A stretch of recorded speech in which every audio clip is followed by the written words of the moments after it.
দেখো ফ্রেন্ডস, আমরা কিন্তু কেউই ড্রয়িং মাস্টার নই, কিন্তু আমরা চেষ্টা করলে কিন্তু সব কিছুই করতে পারি। আর তার জন্য কিন্তু চেষ্টার সাথে সাথে প্রচুর পরিমাণে প্র্যাকটিসের দরকার হয়।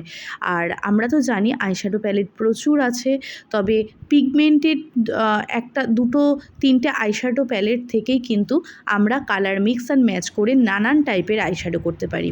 এই যে আইশ্যাডোটা আমি আজকে হাতে করেছি, তোমরা বলতে পারবে যে কোন কোন কালার মিক্স আপ করে এই আইশ্যাডোটা করেছি?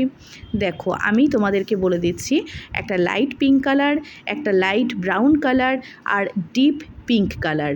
দেখো, যতটুকুনি আইশ্যাডো করেছি তোমরা যতটুকুনি দেখতে পাচ্ছ, আইব্রোজের ওপরে কিন্তু ঠিক নিচে আইটা এঁকে নিয়ে যাতে প্রমিনেন্টভাবে করতে পারি আইশ্যাডোটা, তার জন্য একটা চোখের মতো করে এঁকে নিয়ে তার ওপরে কিন্তু এই আইশ্যাডোটা করতে হবে।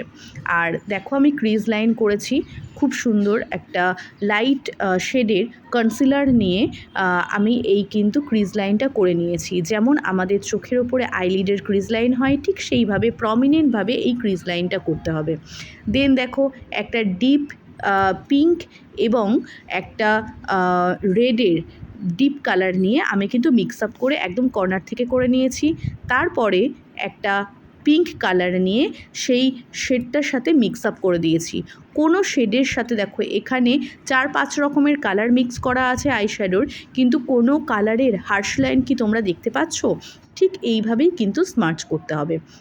দেন দেখো, আমি একটা লাইট পিঙ্ক কালার নিয়ে চোখের কর্নার থেকে করে নিয়ে সেটাকে ভালো করে স্মাচ করে দিয়ে একটা গ্লিটারি পেঁয়াজি কালারের একটা গ্লিটারি নিয়ে আমি কিন্তু সেটাকে ভালো করে স্মাচ করে দিয়েছি।